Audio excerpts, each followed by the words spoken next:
प्रबंध सार्वभौमिक है, यानी कि प्रबंध जो है वो सभी जगह पर व्याप्त है ना। चाहे वो स्कूल, कॉलेज, घर, कहीं पर भी हो, प्रबंध हर जगह पर व्याप्ति होता है, ठीक, यानी कि है।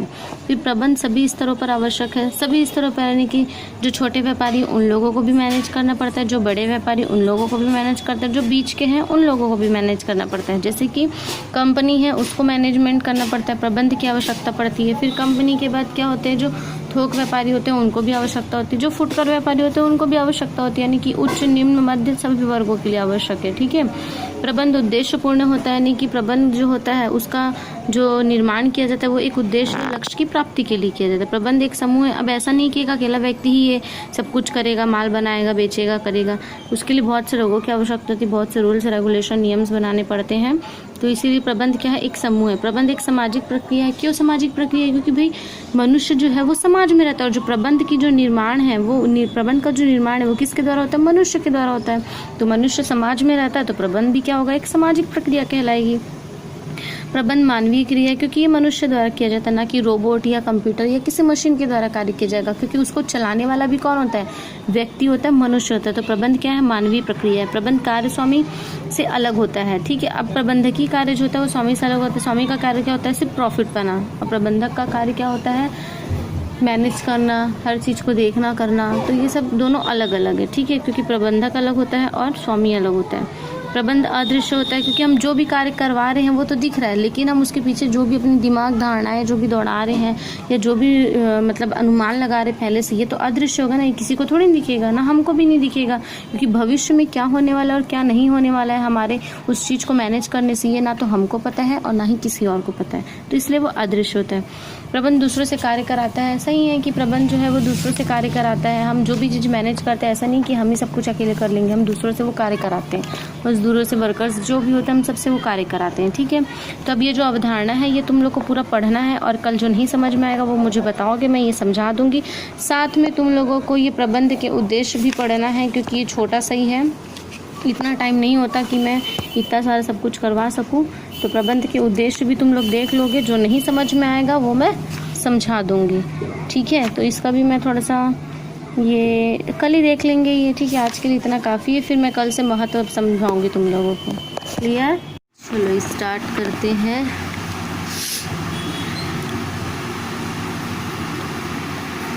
अनार्थिक गैर आर्थिक बाह्य वातावरण से करने वाले थे है ना। किसी वातावरण में ऐसे घटक एवं तत्व जिनका अर्थ मुद्रा से संबंध नहीं रहता है, वे क्या कहते हैं? व्यवसाय के बाहर की परिस्थितियाँ निर्मित करते हैं, ठीक है। मतलब पैसे से उनका कोई लेना देना नहीं रहता है, उन्हें अनार्थिक वातावरण के नाम से जाना जाता है। जैसे कि राजनैतिक, वैधानिक, शैक्षिक, सांस्कृतिक, ऐतिहासिक, सामाजिक, भौतिक, नैतिक, अंतर्राष्ट्रीय, तकनीकी। तो इन सब चीज़ों को मुद्रा से कोई लेना देना नहीं रहता। ये क्या करते हैं? अपना व्यापार बढ़ाने के लिए ये सारी चीज़ें, रणनीतियाँ अपनाते हैं, ठीक है। तो ये क्या होता है? बाह्य वातावरण कहलाता है, यानी कि उससे, उनके प्रोडक्ट से या उनकी चीज़ों से जो बाहर असर होता है ना, उन सब चीज़ों का इसमें लेन देन होता है। किसी भी देश की राजनीतिक वहाँ के व्यावसायिक वातावरण को काफ़ी मात्रा में प्रभावित करती है। देश की समस्त व्यवस्था, बागडोर संचालन, नीति निर्माण, योजना, जन कल्याण आदि के संबंध में समस्त सब कुछ जो है वो राजनीति पर ही निर्भर होता है। अच्छी व स्थायी राजनीतिक व्यवस्था से राष्ट्र का विकास होता है, सुख, शांति, समृद्धि एवं स्थिति निर्मित होती है, जबकि अस्थायी राजनीति कभी भी राष्ट्र को अच्छा वातावरण नहीं दे सकता है, ठीक है भाई। जिस देश की राजनीति अच्छी होगी तो वो देश क्या होगा? एकदम शांतिपूर्ण रहता है, और जिस देश की राजनीति अच्छी नहीं होती वो देश शांतिपूर्ण ढंग से नहीं रहता, वहाँ पर हर बात पे वाद विवाद चलते रहते हैं, ठीक है। एकता होना जरूरी है, और वो किससे होता है? राजनीति से होता है और लोगों की सोच से होता है। फिर सरकार की विचारधारा। अब जो सरकार है वहाँ की, उसकी विचारधारा कैसी है ये भी उस पर डिपेंड करता है, ठीक है। फिर उसके बाद सरकार की नीतियाँ, जो सरकार जो नियम कानून जो बनाती हैं, उनकी जो नीतियाँ हैं, है ना, व्यापार से संबंधित या वहाँ के लोगों से संबंधित, ये उस पर भी डिपेंड करता है। राजनैतिक चंदा। वर्तमान में राजनैतिक चंदा को वैध मान लिया गया है। राजनैतिक चंदा कितना होगा, चंदा पर नीतियों का क्या प्रभाव पड़ेगा, आदि सभी घटकों से व्यवसाय का वातावरण या व्यवसाय की परिस्थितियाँ प्रभावित होती है। ठीक है, मतलब कि जो नेताओं से जो वो लोग लेते हैं ना, पैसे वगैरह ऐंठते हैं एक छोटा सा ऐड वगैरह के लिए या कुछ चीज़ के लिए, है ना, तो जो नेता लोग उनको जो पैसे देते हैं वो उन सब चीज़ों के अंतर्गत आ जाता है। राजनीतिक स्थिति, यानी कि वहाँ की राजनीतिक स्थिति कैसी है, लोगों के बीच में आपसी मतभेद तो नहीं है ना, तनाव की स्थिति तो नहीं है, तो ये सारी चीज़ें आती है। फिर राष्ट्रीय सुरक्षा, अब देश की सुरक्षा भी बहुत ज़रूरी है, तो ये उसके अंतर्गत भी आ जाएगा। हमारा देश जितना ज़्यादा सुरक्षित रहेगा, वहाँ के लोग उतने ही धनी और संपन्न रहेंगे, तो वो व्यापार भी बहुत अच्छा चलेगा।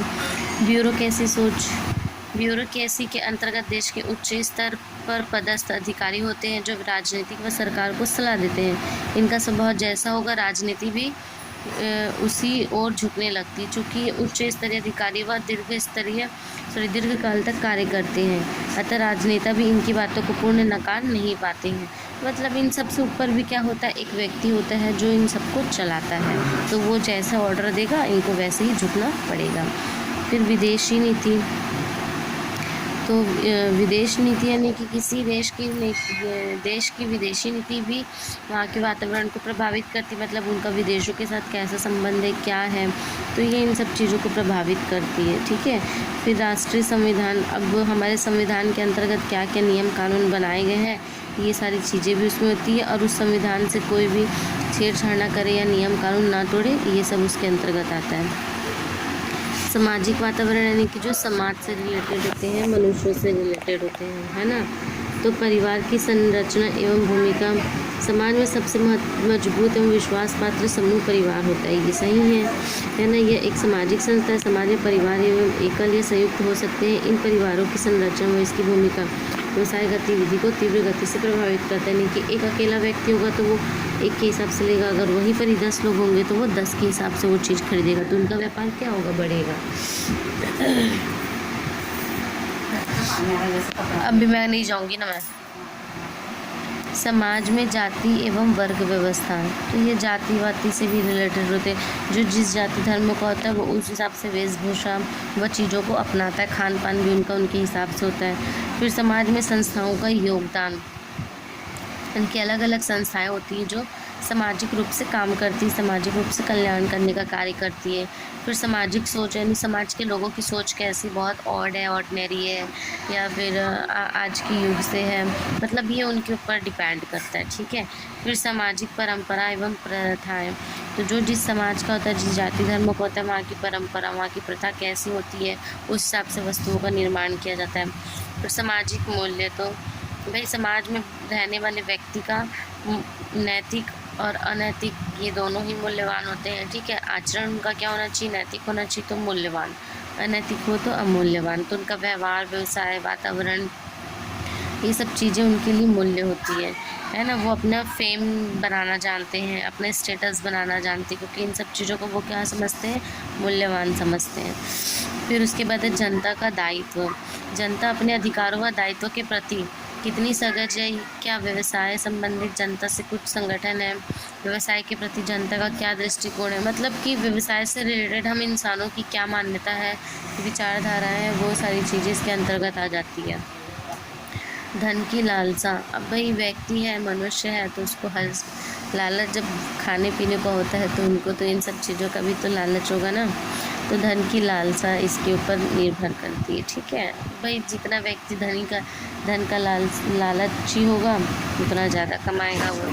ठीक है, और कुछ लोग ऐसे होते हैं कि जो मतलब पैसे एकत्र करके रखना जानते पर खर्च करना नहीं जानते हैं। ठीक है, वैधानिक नियमांक आप लोग पढ़ोगे, तकनीकी वातावरण छोटा सा वो भी पढ़ोगे, मैं कल से पढ़ाऊँगी तुम लोग को भारत में आर्थिक वातावरण। ठीक है, ये पढ़ाऊँगी, बाकी यहाँ तक कुछ आप लोग करोगे। ठीक है, आर्थिक वातावरण की विशेषताएं। ठीक है, यानी कि आर्थिक क्रियाओं से संबंधित, फर्स्ट है इसका आर्थिक क्रियाओं से संबंधित, यानी कि जो मनुष्यों से संबंधित है, क्योंकि जो आर्थिक स्थिति जो होती है वो किससे संबंधित होती है, मनुष्यों से होती है, क्योंकि मनुष्य ही है जो लेन देन, है ना, पैसे से व्यापार करता है, पैसों का महत्व समझता है। ठीक है, अब जानवर थोड़ी इन सब चीज़ों को समझेंगे, है है ना, तो ये मनुष्य से संबंधित है। तो इसीलिए उनसे मनुष्य से संबंधित जो भी क्रियाएं होंगी वो सब क्या होगी, आर्थिक क्रियाओं से संबंधित होगी। ठीक है, शॉर्ट में सिर्फ समझा रही हूँ मैं, जो नहीं आएगा वो क्लियर कर लोगे। फिर पर्यावरण से संबंधित, ठीक है।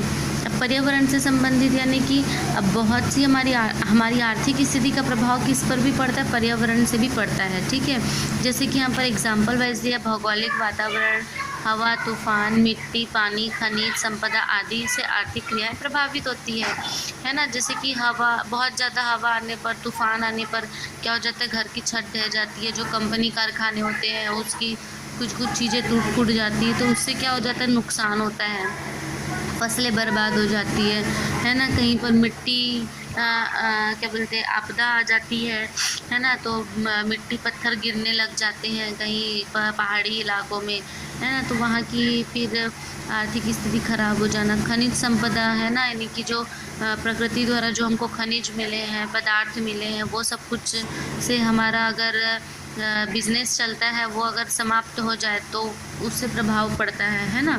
फिर सरकार द्वारा संचालन, यानी सरकार की दिशा निर्देश से भी क्या होता है, हमारी आर्थिक स्थिति प्रभावित होती है। ठीक है, जो वो नियम कानून बनाती है उसका हमको पालन करना पड़ता है, तो कभी कभी होता है कि उससे हमको प्रॉफिट हो जाता है, कभी कभी लॉस हो जाता है। फिर आम जनता से संबंधित, ठीक है, अब लोग जो होते हैं उनकी जो विचारधाराएं हैं, है ना, उनके जो फैशन है, उनकी जो रीति रिवाज है, वो दिन ब दिन क्या होते रहते हैं, बदलते रहते हैं। वो वातावरण के अनुकूल कभी काम करते हैं, कभी उनके निराकुल काम करते हैं। ठीक है, तो उससे संबंधित होता है। फिर पूंजी की उपलब्धता, पर्याप्त मात्रा में पूंजी उपलब्ध रहने पर समस्त प्राकृतिक एवं मानवीय संसाधनों का उपयोग होने लगता है। इससे राष्ट्रीय आय में जहाँ वृद्धि होती है वहाँ राष्ट्रीय आय की विकास दर भी वृद्धि होती है। ठीक है, राष्ट्रीय आय में वृद्धि होगी तभी तो हमारी विकास दर में वृद्धि होगी। ठीक है, अगर हमारे देश की आर्थिक स्थिति बहुत ज़्यादा अच्छी होगी तो क्या होगा, निर्माण विकास भी उतना ज़्यादा होता जाएगा। ठीक है, फिर नियोजित अर्थव्यवस्था, ठीक है, कुछ जो राज्य होते हैं या कुछ जो साधन होते हैं वो सरकार के अधिकार के अंतर्गत होते हैं वहाँ के। ठीक है, यहाँ जैसे कि हम छत्तीसगढ़ राज्य में रहते हैं, यहाँ के जितने भी खनिज उत्पादन होंगे वो सब किसके अंतर्गत होंगे, राज्य सरकार के अंतर्गत होंगे, तो ये उनसे संबंधित होती है। ठीक है, फिर उसके बाद है नैतिकता, तो भाई जो हम रोज की जो दिनचर्या चल रही है उससे संबंधित कार्य है। तो जैसे कि वर्तमान समय में अर्थ यानी कि कमाने के लिए नैतिक स्तर का भूल जाना आम बात हो गई है। मतलब कि हम अपनी जो रोज़मर्रा की जो अब खाने पीने के लिए हमको कमाना पड़ेगा। ठीक है, तो उसके लिए हम बहुत से नैतिक यानी कि अच्छा व्यवहार करना, अनैतिक यानी कि गलत व्यवहार करना, तो ये सारी चीज़ें हम भूल जाते हैं इन सब चीज़ों में कभी कभी। ठीक है, फिर उसके बाद है आर्थिक वातावरण के तत्व या घटक, तो ये क्या होते हैं, सामान्यतः निम्न प्रकार के होते हैं। प्राकृतिक संसाधन जैसे भूमि, भवन, वायु, जल, मिट्टी, क्योंकि ये क्या है, प्राकृतिक है, हम इसको बना नहीं सकते हैं। ठीक है, फिर उसके बाद है मानवीय संसाधन, यानी कि जो मनुष्य द्वारा बनाए जाते हैं, यानी कि मानव शक्ति का कुशल अकुशल होना, शिक्षित अशिक्षित, योग्य मानव शक्ति का होना आदि।